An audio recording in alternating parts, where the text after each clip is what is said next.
Well, good afternoon, everybody. Welcome to our first September workshop of 2022. As we wind down this wonderful summer season we have and start into one of my favorite times of the year, autumn. Today we have an expert in digital marketing, Rob Sherman. I'm looking forward to hear what he says because I certainly don't know everything about SEO. I hope he actually tells us what SEO stands for. Because it's a great place to start. And with that, I'm going to let Rob take it away. Okay. First of all, I want to say thank you to Len and Preccelerator for hosting this event. And also thank you to each one of you that's here. I know we all have busy lives and you all could be someplace else doing something else for this hour. So I really appreciate you being here with us today. I'm going to start sharing my screen and we'll do the webinar, I think, that way from this point out. And here we go. Okay. Everybody see that screen? Yes, sir. Okay, perfect. So I'll start with what Len said, which is what does SEO stand for? And it stands for search engine optimization. And obviously we're not optimizing their search engines. We're not optimizing Google or Safari. We're optimizing our websites so that they can be more easily found by those search engines. All right, we'll get rolling here. So to get started, you know who I am. I'm a digital media executive and web professional with 25 years of experience. I'm the former global vice president of business development for Getty Images. I've been running my own virtual digital agency for 20 years. I've been there since the start of SEO, over 12 years of experience with my team, producing hundreds of projects of all kinds, all sizes. And recently we've seen an increase in the speed and the scope of SEO results we get for our clients. And it's kind of amazing even to us. It's something new. Who this webinar is for is anyone or any company that seriously wants or needs to increase the success of their website. Okay, and here's an outline of what we'll cover today, what you'll learn today. We're focusing on top performance with SEO, top performance with getting found online. And the 5 areas of focus we're going to get into are what's driving our quicker results in 2022, identifying the right SEO targets, and by the right targets, what we mean is, it could be anything. It's what you need for your business or organization. So the right targets could mean more traffic generally, or it could mean more targeted traffic, or it could mean beating your competition, or it could mean driving more inquiries, or it could mean expanding your reach, et cetera, et cetera. So the right targets for your business and how to do that. We're going to talk about crushing your competition online by sniping, another insider term. I first heard that term, and maybe some of you too, in the early days of eBay. If there was an auction going on that you were involved in and you had the highest bid, at the very last second, you might get outbid by somebody that hadn't been bidding at all because they had a software tool that, quote, sniped the auction, meaning it could watch and in milliseconds could insert its bid. And sniping as it relates to identifying keywords is what we're going to be talking about. And then we're going to talk about Google's relentless focus on content and intent. Intent is a word that's kind of odd. It certainly hit me that way a few years ago when Google really made this shift. It means that Google's AI got good enough that when we put something in a search phrase, imagine you're searching on something that you need today or want to learn about, and you just write it as a sentence, right? Defining SEO targets for my business. Google infers the question that is there and looks for answers to that question, and that's what they mean by intent. The impact of that is that the way we write our web pages and our blog posts really matter because we need to understand That's what Google's looking for if we want to rank highly with those things. And then we'll look at, measuring real SEO return on investment and really killing it there, because it's really possible. All right. What's driving these quicker results? So first, let's look at where we've been. I would, if I could see you, I'd ask for a show of hands. I don't know how to do this. Maybe you could. I don't know if you can show your reaction, visible hand in Zoom, and I could see it. I don't know about that, but I'd ask how many of you have ever been involved with or purchased SEO services, and if you have, and even if you haven't, you may have heard that SEO results take time, right? It takes 4 to 6 months for encouraging results, and 9 to 12 months for significant results. Agreed? Anybody who's done this, I'm sure you're nodding your head. And nobody likes it. Nobody likes that waiting and paying for something without seeing the results. And still, that's how it is with Google crawling and indexing. It takes time. Crawling and indexing are terms that mean Google's constantly going out, scoping the web, scraping information, and updating constantly. And that's called crawling and indexing. And it takes time. And yet, recently, and I mean this year, recently something changed. And you need to realize, again, that SEO has completely changed. It has really completely changed. First, there was the rise of social media. And now we live in an era of social media dominance, right?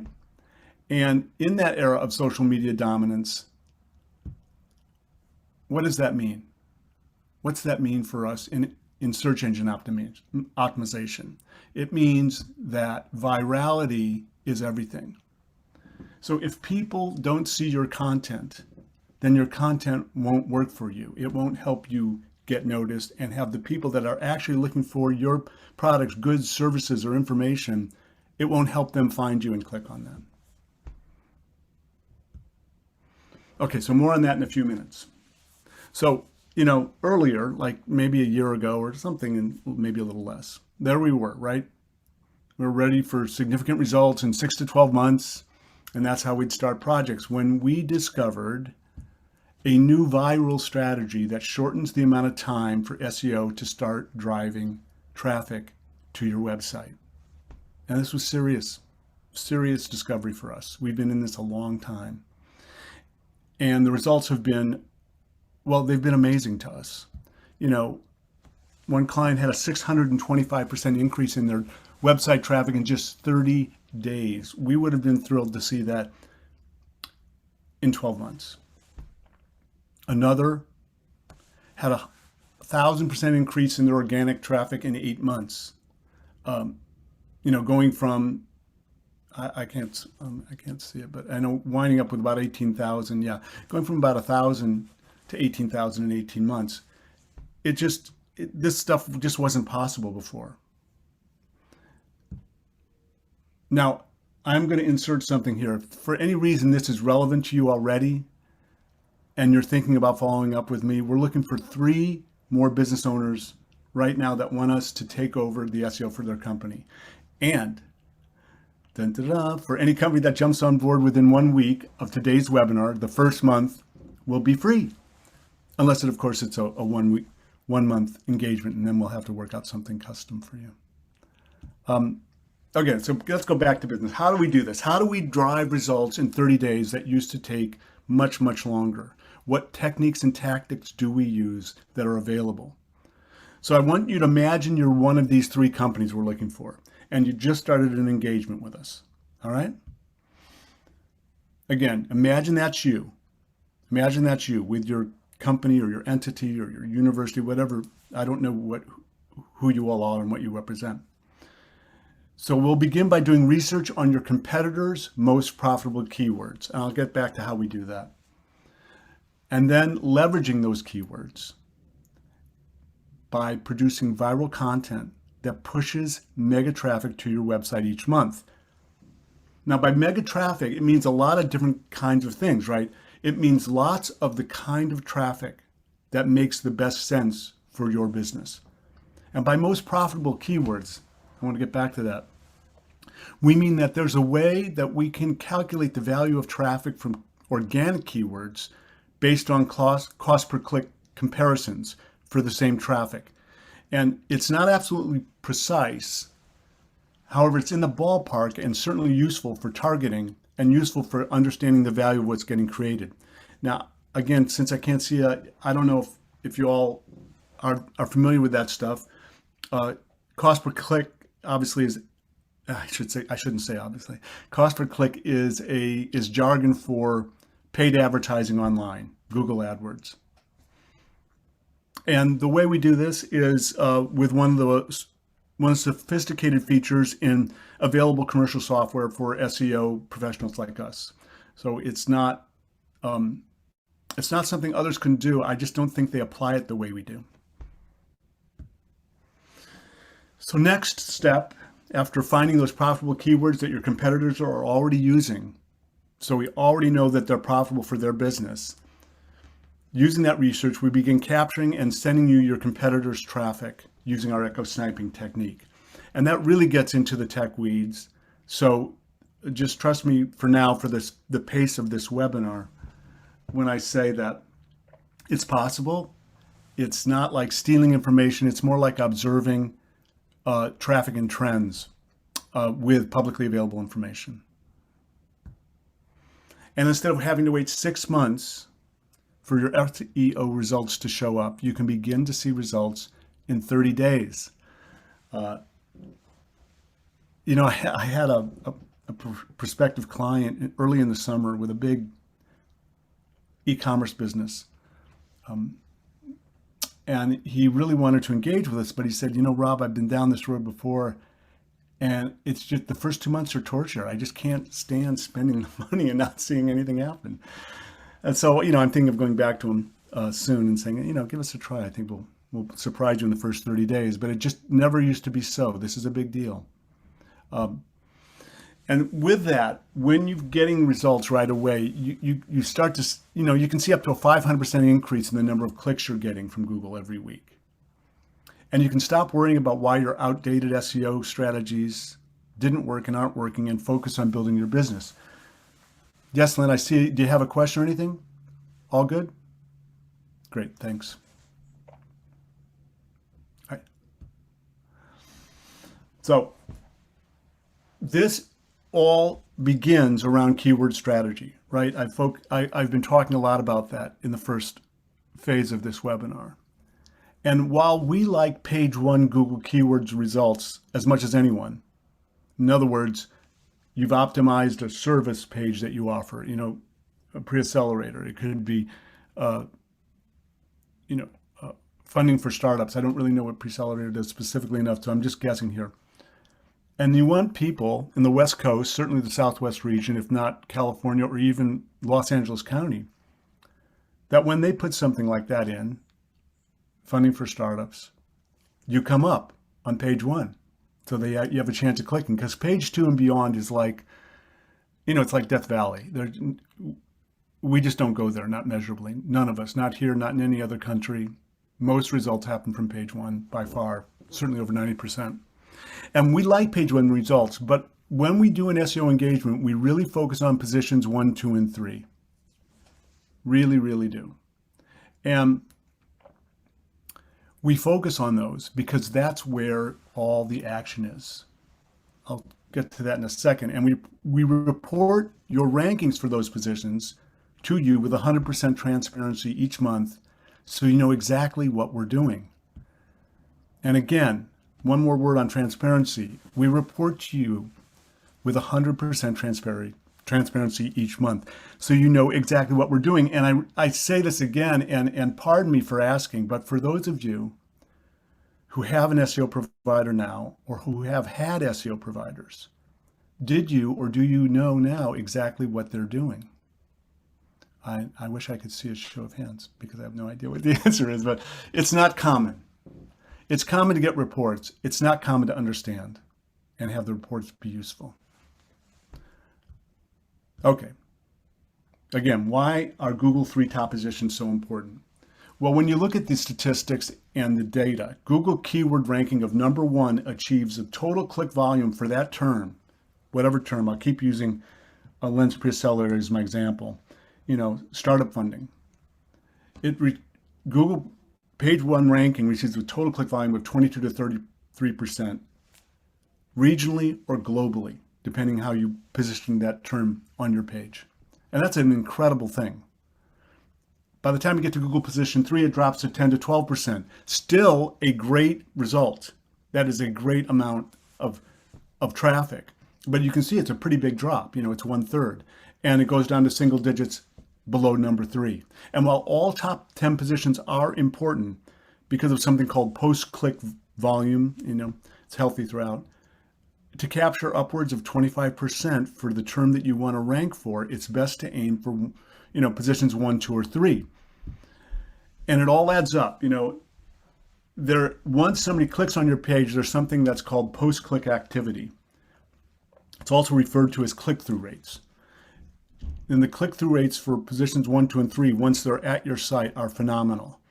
For Google page 1, it's almost 50%. So almost 50% of the people stay at your site and go and click further in.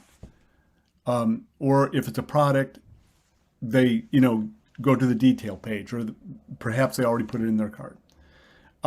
Position 2, also stellar, 37%. Position 3, also stellar, 30%. All of these things, 30% and above, are just amazing rates.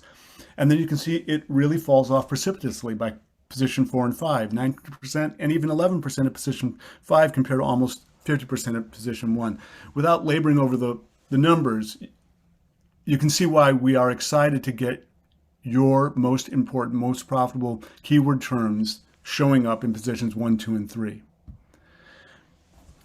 So we're going to look at some case studies now to see what's possible and how this works.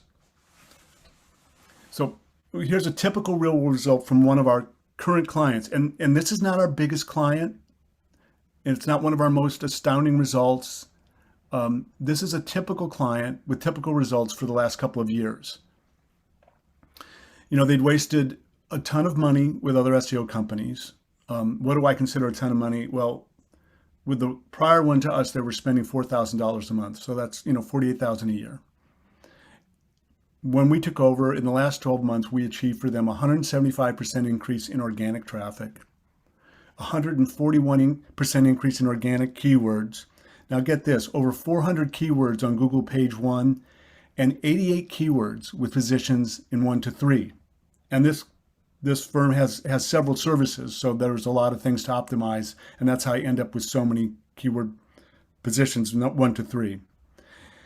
And a ton more conversions, which they measured as calls or contact form inquiries. That 110% increase. So if they were getting 30 inquiries, both combined from phone calls and contact forms generated from the web, they're now getting 60.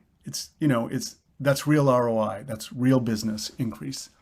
And that's a typical one. But it gets better when we look at what's been happening for us more recently with the techniques that I'm talking about today. So we'll do 3 case studies. Case study 1's a large landscaping company, and they achieved, 10 times more conversions. Conversions is typical SEO language for a goal getting completed, because a goal getting completed is not always a sale unless you're in the business of selling something, right?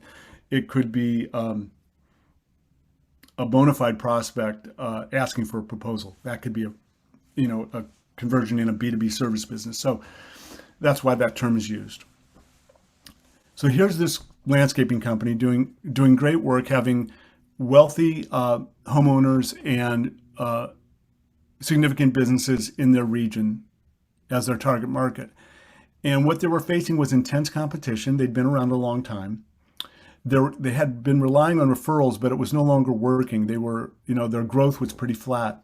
And they had an ineffective older website with very little traffic. So our strategy was to first, like I was talking about keywords earlier, identify the most profitable keywords of their competitors, update their website, and start optimized new blog posts and adding new optimized third-party guest posts on other sites to start bringing them traffic back. And that traffic back is called backlinks. So building quality backlinks, again, via this original publishing and distribution. So now they wound up with a new website. We started a blog. We started writing appropriately for the blog. We rewrote all the copy on the pages of their website. And we started writing articles that wound up at other blogs and websites for people interested in gardening and landscaping that led back to them, but did that in an excellent way. That was not something that was bold and obviously salesy, like, to learn more, visit so-and-so landscaping, but talking about a technique or an expertise and saying, and more about that is here. Looking at the guts of what was accomplished, we had a 5-month engagement with them. Monthly budget of $2,000. I don't know what you're used to in the world of SEO, but that's pretty darn modest, both for length and cost. We got them to 128 ranking keywords. I think when they started, they weren't ranking for any keywords on page 1. And monthly traffic of 1,250, which for some websites wouldn't be a drop in the bucket, but for them, that's plenty. They saw a 380% increase in their traffic, and they got a 1,000% increase in their web-based leads in 5 months. Case study 2. So this is an e-commerce company, a favorite client of mine. I've been making wine for years. When I was young, I worked in the wine industry for a little while up in Washington State. And they are a winery and they own vineyards, but they also have a pretty strong e-commerce wine sales business nationally where they sell wine and gifts. And, what they were facing was, again, increased competition. Wine is more popular than ever. They had failed SEO and online ads in the past, which made them cautious and hesitant about trying that again. And they had ineffective e-commerce on their website with low conversions, and the trend was trailing downward. So we had a 9-month campaign with them, spending a little more, $3,600 a month. And let's look at our strategy. So our strategy was to redo each product page. A product, in this case, was a bottle of wine, a kind of wine, or a gift basket. And we redid each product page and focused new keywords on the products themselves. Very important that if you're in the product or service business, that we find keywords and terms that drive to those pages of your website instead of your homepage. Because when we're all looking, and when I say all, I mean all of us that use Google all around the world every day. Because, it's probably not surprising to know that Google's not only the busiest website in the US and in North America, it's also the busiest site in the world, but it's maybe most interesting to know that it's the busiest website in every country in the world. So when I say we're all searching all the time, I mean like humanity, all of us. And we're impatient. We do not like to wait around or read through stuff that doesn't apply to what we're searching for. We like to get right to it. And that's why optimizing 4 product pages or 4 service pages is really key to being successful. So anyway, a little bit of a tangent, pardon me. So we redid each product page, and we focused new product-specific keywords on the products themselves, and we updated the website, and we restarted blogging with new optimized content and promotions, and we built quality backlinks via our original publishing of articles and distributing those articles to get them interested traffic from third parties. And in those 9 months, we got them up to 290 ranking keywords on page 1, monthly traffic of 18,000. This was a 400% increase in traffic and a 500% increase in website-based sales. They went from 230,000 in the prior year to over 1 million in the year that we engaged with them on this campaign.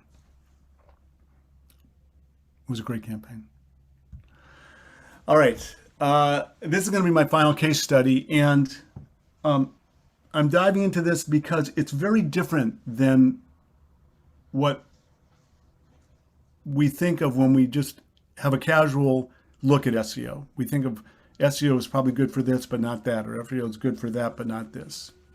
And this case study is for, a big SaaS provider, software as a service, with big contracts. So here we go. This is a software as a service business with big contracts. And even though most of the keywords they wanted to target had small search volume, it's okay because they're very valuable keywords. And while this site had good content with a few first page rankings, this is such a lucrative industry that just getting a few more clients could easily mean $100,000 difference per year per each new client. And some of the pay-per-click costs, pay-per-clicks again is Google AdWords, were up to $130 per click. They're even more now, per click. So they had potential, but they just weren't seeing the traffic yet. And that's where we came in,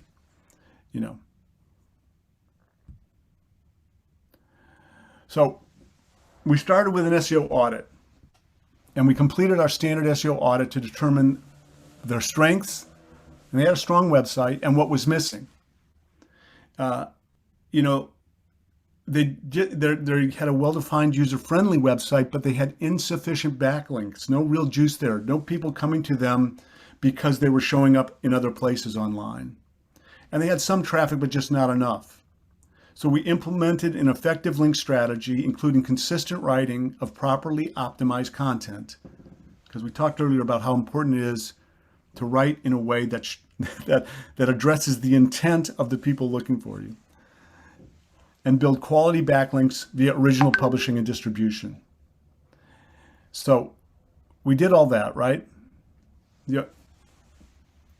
And they don't have like a widget to sell. They have complex contracts. I'm leaving the results on the right-hand side of the page. So to review it in a little more detail, we looked at their SEO audit, and we wanted to increase their link equity and consistently produce new, properly optimized content. And when I say consistently, it depends on the client and the reach that they're trying to get. For some clients, one blog post enough, or one new page optimized each month is enough. For others, they'd like to do 2, they'd like to do 3. It just depends on what needs to be achieved over what time period. And then from our keyword research, this was interesting. We found quick wins. We found 114 terms with relatively low volume that would still make them money if we ranked for these. What's nice about that is that they were not very competitive. There weren't others in their industry using those terms with any strength. And then we did something called a competitive gap analysis. A competitive gap analysis helps us find the keywords that your competitors are currently ranking for and you are not. And that's not a term we made up, it's an industry standard practice. And this revealed a little over 300 terms with high volume, between 300 and 10,000 searches a month. 300 terms is a lot. So when we got in there, we found lots of gems that were not overly competitive and that had good numbers of searches, good high traffic. So we did we knew what we had to do. We did our audit. We started building backlinks by publishing and distributing content. And the traffic grew by over 800%, almost 900%. And their traffic value per month, in using the equation we used to estimate that, was about $9,300 a month, which was a great deal, a great buy for them, because their budget was much less.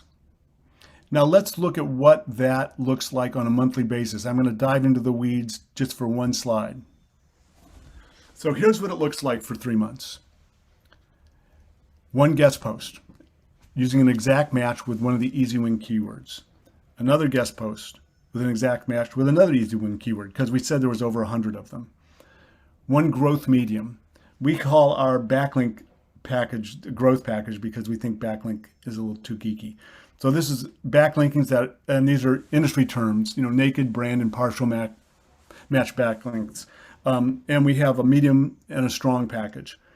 Medium was fine for them, and we did one blog post on their site. We call it a blog, a 1,000-word blog, but the truth is it can be less, it can be more, and still do great work. It's not the word count as much as it is the content and how well it matches the intent of the audience you're trying to reach. And we focus those keywords in the content gap. In other words, keywords we found that competitors were already ranking for and that were already profitable. So 2 outgoing posts, in other words, articles and posts we put elsewhere in the world where people that are looking for SaaS services would likely read, and 1 on our own site. That's the difference between a guest post and a blogging site. We did the same thing in month 2 without repeating the keywords, and we did the same thing in month 3. That's how we did our work. We already know that they had almost 900% traffic growth in those 3 months. They had, in just 3 months, their organic keywords jump up to over 1,300. And as you can see, by following a strategic plan, you can get some pretty impressive results in a short period of time because, this just looks at keywords, but it doesn't, not to mention that they already had great traffic growth and backlink growth. So they were on a very, very good trend in just 3 months. How do we do this? So here's the summary. This is what basically I've been talking about. I'm kind of racing through today because I can't see and there's not much interaction. Not a complaint, just sort of a light apology if I'm going quickly. The way we do this is we first understand your current situation. We look at your current website, the status of the user experience, SEO if you have any, your blog, your content. We look at your competition and talk with you in detail about your competition in the competitive landscape generally and specifically. And then we look at your target market, the audience you want to reach. With that in mind, we then research and echo snipe your competition's most profitable keywords. So now we don't just have keywords that have high volume. These are keywords that we already know your competition is trying to outrank each other for, or in some cases have ranked well for, have good traffic, but there's not a lot of competition there. Using those keywords, we consistently add new, highly viral content. And we also get around to optimizing your most important web pages, often your service or product pages. While we're doing all this, we make sure every month that we're as rapidly as possible increasing the quality backlinks to you from other sites that have credibility with Google. They call that authority. That's how we do this. So when we were at an early slide and I said there was 5 areas of focus, I think this was number 2, identifying the right targets for you. So who is your target audience? In terms of SEO, I'm sure you all know who your target audience is. In terms of SEO, your target audience are the current or potential customers who are using search engines to find businesses like yours. These are the people that you want to visit your site. And over the years, we had very complex ways of developing key persona, blah, blah, blah. And as time has gone by, we boil it down to 3 simple things that need to be specified. You got to be specific. The demographics, who you want. The territory, where, how far do you want to optimize for. And the quantity you want. How many quality visitors interested in you and what you offer do you want per day or week or month? Because it varies widely. Right? The landscaping company couldn't handle 100 inquiries a month. They just couldn't handle it. They couldn't get back to that many people. They couldn't create that many quality proposals, go out and do a field visit. You get what I mean. Whereas the e-commerce company that was thinking of doing business but hated waiting 2 months early this year, they could handle 100 inquiries a day. So it's really who, where, and how many for you and your business or entity. That's how you identify the right targets. And we collaborate with you on this so that at the end of this exercise, we're both confident we've got it nailed. Now, the thing about SEO I'm going to insert here because target marketing is a great example of it. Target marketing seems simple. And how to do it for SEO seems like, well, it's the same as everything, but it's not quite. And to illustrate the problem with doing some of this stuff yourself or having somebody in your organization that works for you do it, your webmaster, your IT person, maybe your graphic designer who also knows some WordPress, et cetera, is that it takes a while to learn because there's too much information. So to illustrate this, we're going to use two searches for defining your target audience that we tried looking into for helpful info. And now you remember, we made this very simple, right? We said 3 steps: who, where, and how many. If you tried this on your own, however, you'd find an overwhelming amount of info and much of it lengthy. So we put in how do you target for SEO, and we got 83 million results. And then we put in defining your target audience for SEO, a little more specific search, and we got 14.9 million results. And so if you're just starting out, where do you click? Do you click on the first 6 results that are all ads? Do you click on the next 3 or 4 results that are the most highly ranking organic results, some from 2018, 2020, one from 2022, one from 2021? I mean, this is the challenge. It's very hard to go this on your own and know what you're doing. The challenge of do-it-yourself SEO include the obvious: too much info, too many choices, out-of-date info that seems reliable but can now be misleading, incorrect info, and on and on and on. And experts like us, not just us, but others that are really quality, can really simplify the process for you, asking the proper questions and keeping it simple, direct, and transparent for you.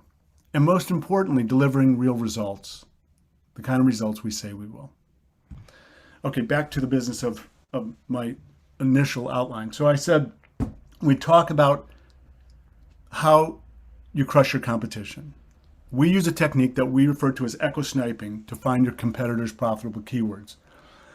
I've talked about that a lot today because keywords still remain critical to achieving SEO results. There was a while when keywords the importance of them was getting lower as Google was initially focusing on content. If I'm getting into the weeds a little bit here with Google history, forgive me. And if it's irritating, raise your hand and say, stop.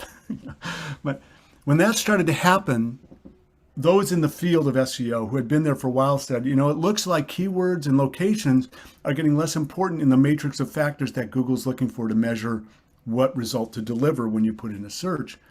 And that was sort of the common thinking. But as it turns out, keywords, language, terms are what drive the Google ecosphere, Google and YouTube. How do we get to anything on those 2 platforms? We type something in. So by finding competitors' profitable keywords, we really leapfrog months of discovering that stuff on our own in a more organic way. And it's an essential part of our Sherman growth system. Somebody told me I had to brand this thing. So a few weeks or months ago, we did that. What is that? It's an already done, already proven system that enables us to deliver to you many times the number of qualified leads than you've experienced before. Real prospective customers, 2 to 4 times faster than any other strategy that we've ever discovered. This is new for us as well. So why all of this is important is because it's clear that SEO is essential to grow your business in 2022 and next year, 23. We looked up and there's an estimated 137,000 new businesses launching every day worldwide. Competition is fierce, and SEO is more important than ever to help you get found and stand out. And it's difficult to find competent, trustworthy SEO experts. And why is it difficult? Because every year there's now a fresh batch of college graduates who've majored in business or communications or digital marketing, and nearly all of them have had at least a quarter or more of exposure to SEO basics, though no real-world experiences yet. No money on the table experiences. And then there are the digital agencies in every city who add SEO as another revenue source with no real expertise, and they use slick marketing and big promises. And these folks burn through clients because they can't deliver on their promises. We deliver. And content is a huge part of it. Our writers are all native English speakers. They're proficient at natural language writing and business writing. By natural language writing, I mean the kind of language we often read on the web and on social media that is closer to conversation. And our blog posts, our third-party posts, our articles and distribution are top quality.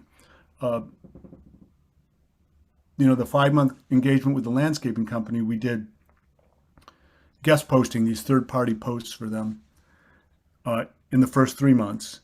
And one of the articles we were able to get into Fortune online, which was in their territory because they were in Long Island. And they were surprised, we were surprised, and everybody was happy. We take this stuff very seriously. We take quality and excellence very seriously. And remember, the entire Google ecosphere runs on language. I said that a moment ago. That's how Google runs, and that's how YouTube runs. And it's both driven by our searching language. That's what drives it all. So with that in mind, that's why content and keywords within that content is so key to success. And that's why it's our focus. And we're relentless about it because we're relentless really about your success, our client's success. All right, wrapping up, we're going to see what's different today compared to what the old way has been for us and all SEO agencies. So the old way was we do research and make educated guesses about what people are searching for. We then create content as fast as possible filled with those keywords to rank higher on Google. And it worked in the old days. And we'd hire inexpensive freelance writers to cheaply get as much content written as possible to keep this process going. Quality content didn't matter yet. Keyword density was the thing, along with word count. That's why sort of articles and pages written for SEO used to be quite odd with repetitive keywords and locations and strange things that seemed out of place, which, by the way, no longer works. And we'd build or buy as many backlinks as possible to improve search engine ranking. Before Google was hip to it, you actually bought backlinks from things called backlink farms that created rather phony, irrelevant websites, and they'd link back to you, and the number of links helped you rank, period, not the quality. That's a long time ago.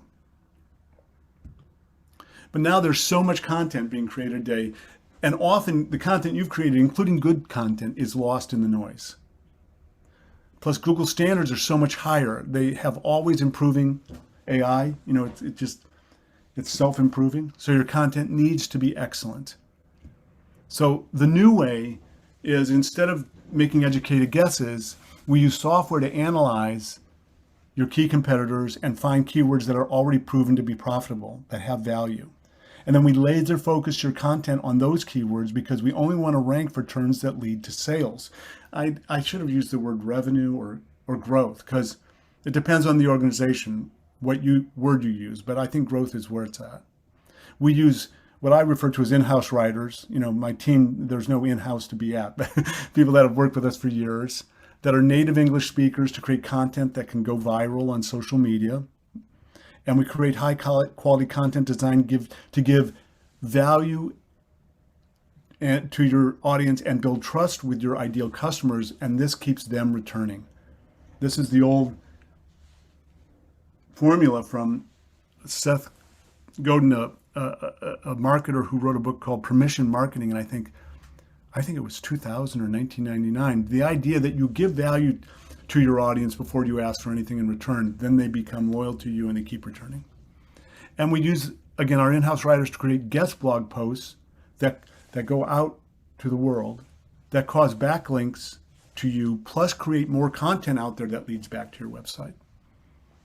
That's how we do it. And again, this is my last offer. I don't mean the last time I would offer it, but the last time I'll mention it. We're looking for 3 more business owners that want us to take over the SEO for their company. It's a good time for us. And for any company that wants to jump on board within 1 week of today's webinar, the first month will be free.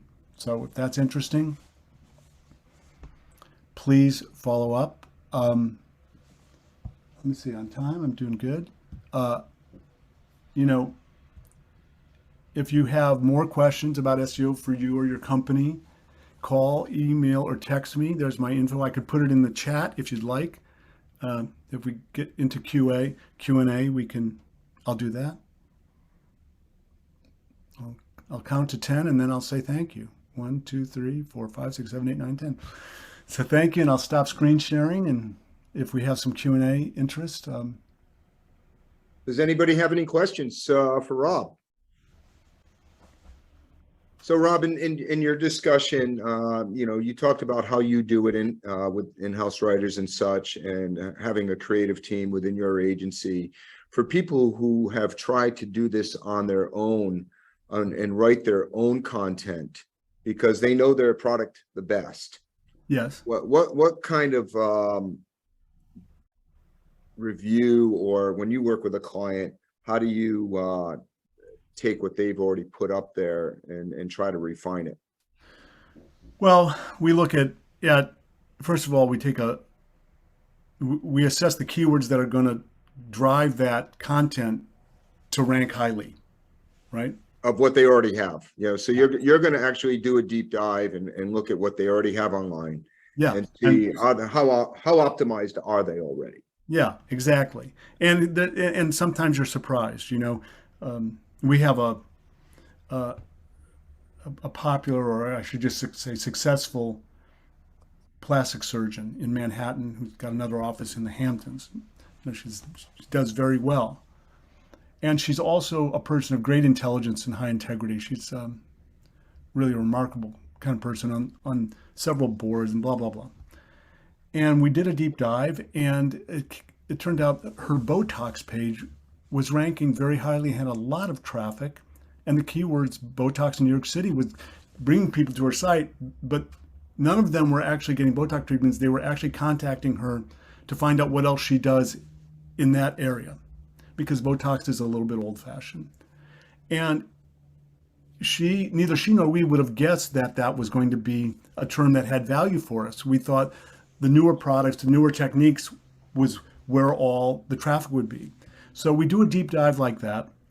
We discover things, and we start optimizing that content you've written. We also might add a couple things that Google likes to see, like a short bulleted list, 3 to 5 steps, or a short numbered list, or a Q&A right on the page that's not too lengthy.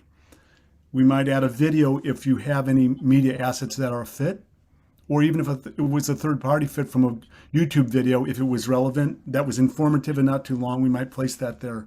All of that helps that page outrank others that are just strict text. Those are just some common things that we would do.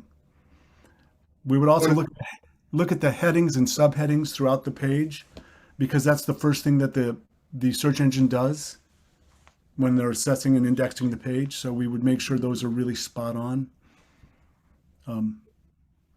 All right. Anybody have any questions? Oh, Nancy, go for it. Thanks, Rob. Yeah. I have a question about LinkedIn. LinkedIn for so long has been pretty exclusively, a business forum, and more now I'm seeing more personal things on LinkedIn, and I'm seeing more oversharing. My question is, do you see the value of LinkedIn as being diluted because it's been so heavily focused and so appropriate for business, or do you think that that doesn't really matter that much? It's a great question. I've seen the same thing this year a bunch. I don't hang out on LinkedIn the way I did when I was a corporate professional, because it's not quite the world for the people that I look to hire, right? But I still check into it. Well, and plus it gives me alerts every day, and some of them are interesting. So I'm on there every week, certainly. And I've seen what you're saying, that some people are using it like a more typical social media platform as opposed to a business media platform, and expressing stuff about their hobbies or their views about societal change or industry, just like it's an open forum. And I think it's early for me to assess one way or the other where it dilutes the value. If people like you and me, start saying, I don't know if I want to bother going there because searching there now takes longer for me because the content's not as crisp, then I think it will hurt what the value was once. I don't know their business model. They have a fledgling ad business that's not very popular. If they're trying to get more traffic and less concerned about it being the place to go to engage with peer professionals, or hire or look to hire peer professionals or even consultants. And that value, it goes away. It may indicate a different, business assessment by them about what they need to do to make money, as opposed to what you and I like it for. Yeah, but you talked about virality and driving massive amount of traffic. And the point is that there are people who are saying that on LinkedIn, if you show yourself to be vulnerable, or you show yourself on some aspect of your personal life, and there was a whole article about this last week, and I spent a lot of time on LinkedIn for business purposes, and the article really talked about how somehow in the pandemic people decided to share more personally, but that actually it turned out many of those posts went viral. And I think there's an interesting blurring of the lines now, with hybrid work and new work rules, that people are using LinkedIn. And to me, it does diminish the value of what I'm trying to get done and the attention and the target audience I'm trying to reach. But yeah, I think that may be the way it goes. Certainly authenticity has never been more important, and due to the pandemic, for sure. I can't predict the future, but I do see the change on LinkedIn as well. So thank you for that answer. My feeling on that too is, as we have now experienced the virtual world for the past 2.5 years, we're all looking into each other's rooms, into whether it's our bedrooms, our home offices, and it's a different experience than meeting in person. Or so the vulnerability is you've opened up your world a little bit to everybody. So even in the context of Zoom meetings, if you zoom in, Nancy, I can see that you have family pictures behind you somewhere, and somebody else's background that might be more clear, and that might spur conversation. Or it's the proverbial going into somebody's office and taking a quick look to see, how do I connect with this person? What are they interested in? And I think what we're seeing LinkedIn being one of those, or any of the other social media platforms, is that opportunity to be more vulnerable. And there's an acceptance, I think, for vulnerability today, because vulnerability is equated to authenticity. Yeah.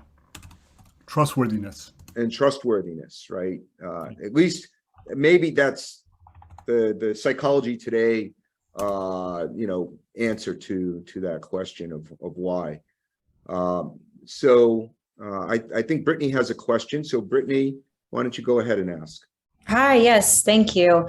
So yeah, while we're on the conversation, I guess, of virality, so we have the determining factors for virality on social media, obviously, but that's different for search engines. And so just going back to what you were speaking about, Rob, about one of the factors that you guys use is the competitors' keywords, the paid keywords. And then I was just curious, what were some of those other things? And kind of like, also, how do you determine that that's a potential virality? Obviously, if it's, an expensive keyword, that it's being, searched very regularly. But yeah, I was just curious how you guys develop that kind of like insight to say, okay, this has the potential to become viral because it's being searched so much. And if there are other key factors as well. Well, certainly using the top 3 tools of the day. For those of you, it sounds like more than a bit about SEO and ad campaigns. I don't know. What's your profession? What you do? Yeah, so I have a SEO content marketing company. So we do, mostly written content. We focus just on the content, though. Yeah. Got it. Well, that's more evidence that what I'm speaking about is timely, that you can even have a firm that focuses on content, because writing it yourself it's a bit of a long road to really learn what works. And having an expert pays off handsomely. uh, we use the top tools of the day that I'm sure you do, or at least are aware of, Moz and Ahrefs and SEMrush. And none of them are exactly the same, but we use those tools to look at volume, and we already, since we already know who the competitors are, we look at their site and their pages, and we make reasonable connections. We sort of connect the dots, if you will, and we do it collaboratively. So there's a few of us that work together as a team, and one might take it on, and then that person will share the results of their thinking and their connections. You might call them their assumptions, right? Based on the traffic they see from those tools that are reporting the traffic. What happens when they search with a incognito window, and what impression they get from that search, and then what dots they connect. We then have a conversation, and it's a little bit of art and science mixed, right? The other factors that we might look at is longevity. How long has this thing been? Can you guys hear the truck? Yes, we can, but that's Sorry. okay. If I had my earbuds in, it would be the noise would be quiet. Sorry about that. We look at longevity. We might look at trends. Is it trending up? Is it trending down? Did it have spikes that don't matter? Things like that. Just the usual stuff. We're logical thinkers. Nothing unusual. And when we say virality, like you probably know equally well as I, in terms of SEO, it's looking at what worked for all these years on social media and taking parts of that into the web space that isn't social media, but parts of it that make an article. I read stuff and I share a lot of stuff with a lot of folks, not because I think it's good for my profile, blah, blah. I just do it because, I'm a sociable guy. I might read an article about Ukraine that I might share with somebody, and the same day that I read an article about the value of the dollar and share that with somebody. That's what we're talking about, that kind of virality. Writing a blog post, even writing something on your webpage that might be tips or 5 best things to remember when or whatever. Something that people can stand up and get value out of and want to share with somebody else. I don't think that's anything new for you, but I just took this time to make sure that what virality when it comes to your website and SEO activity meant. As far as answering your question specifically, are there any other tips? Like I said, no, we look at those 3 tools. We look at trends. We look at longevity. We look at current arcs. One of us makes assumptions. The other asks questions, and we get to what we think is the right conclusion. Yeah, no, that was great, just to kind of see your process and see if it differs a little bit. It's definitely helpful, get that insight. That's it. I will maybe send another, I'll shoot you an email. I had another question about like backlinking that might be helpful for people. Sure. And obviously I told you, we just focus on like content, but so many clients come to us with the backlinking question. And the question usually is, okay, do I focus on just the high value backlinking, or is it about the volume? Do I just get a bunch, or is it just a balance? And you don't have to answer that now, because I know I already asked my one question, but it might be helpful to somebody else. I'd be happy to answer that. That's a real, I think for most people, it's a real in the weeds question. You're talking about, domain authority rankings and, comparative values of that. And but I'm happy to talk about it with you. Well, now you lost me. Yeah. So I could have said DA rankings. She would understand. You'd really be a like district attorney, but is it? No. Well, Rob, thank you so much for your time today. Are there any last questions before we give everybody a chance to say goodbye? And I don't see any other questions. It's good to see you all. Thank you, Nancy, for joining us, and Brittany, Chris, John, Jan, good to see you. Lisa, Nicolette, and Alex, thank you for being here. Rob, again, thank you for your time.